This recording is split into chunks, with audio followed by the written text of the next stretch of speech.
পণ্যবাহী গাড়ি এবং স্কুল বাসের মুখোমুখি সংঘর্ষ। স্কুল বাসে পড়ুয়া না থাকায় এড়ালো বড় দুর্ঘটনা।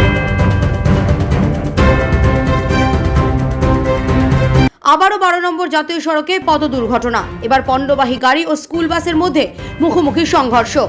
স্কুল বাসে পড়ুয়া না থাকায় এড়ালো বড় ধরনের দুর্ঘটনা। ঘটনায় গুরুতর আহত হয়েছে পণ্যবাহী গাড়ি ও স্কুল বাসের চালক। গুরুতর আহত অবস্থায় তাদের হাসপাতালে নিয়ে যাওয়া হয়েছে। সূত্রের খবর, মঙ্গলবার সকালে আনুমানিক 11টা নাগাদ রানাঘাটের একটি বেসরকারি স্কুলের ফাঁকা বাস রানাঘাট থেকে শান্তিপুরের দিকে যাওয়ার সময় উদয়পুর এলাকায় একটি রানাঘাটগামী পণ্যবাহী গাড়ির সাথে মুখোমুখি সংঘর্ষ হয়। ঘটনায় রাস্তার পাশে পড়ে যায় স্কুল বাসটি। পরে স্থানীয়রা শান্তিপুর থানায় খবর দিলে ঘটনাস্থলে পুলিশ পৌঁছে বাসের ও পণ্যবাহী গাড়ির চালককে উদ্ধার করে হাসপাতালে পাঠিয়েছে। দুর্ঘটনাগ্রস্ত গাড়ি দুটিকে উদ্ধার করেছে পুলিশ। ফুলিয়া থেকে কাজল বসাকের সাথে সুস্মিতা রায়ের রিপোর্ট, বি নিউজ 24।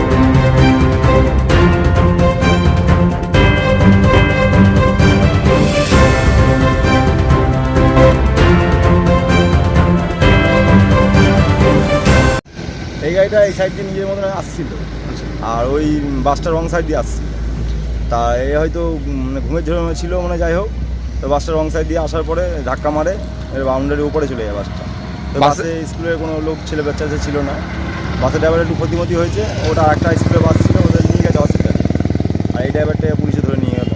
এটা একটু হালকা পাতলা ক্ষতি হয়েছে। এই গাড়িতে কি রয়েছে? এখানে রয়েছে মালপত্র রয়েছে, কী রয়েছে সে জানি না। কোথায় হয়েছে ঘটনাটি? এই তো এইখানে উদয়পুর, এখানটা কথা। কোথায় হয়েছে? উদয়পুর। কি নাম আপনার? আমার নাম বাবু। কোথায় বাড়ি? আমার বাড়ি আমি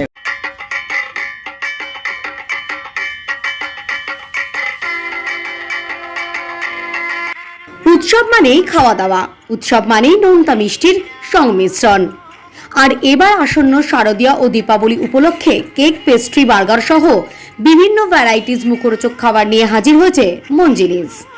জন্মদিন হোক বা বিভিন্ন অনুষ্ঠানের আপ্যায়নে হাজির মঞ্জিনিস। আমাদের ঠিকানা ফুলিয়া ট্রেকার স্ট্যান্ডের ঠিক বিপরীতে।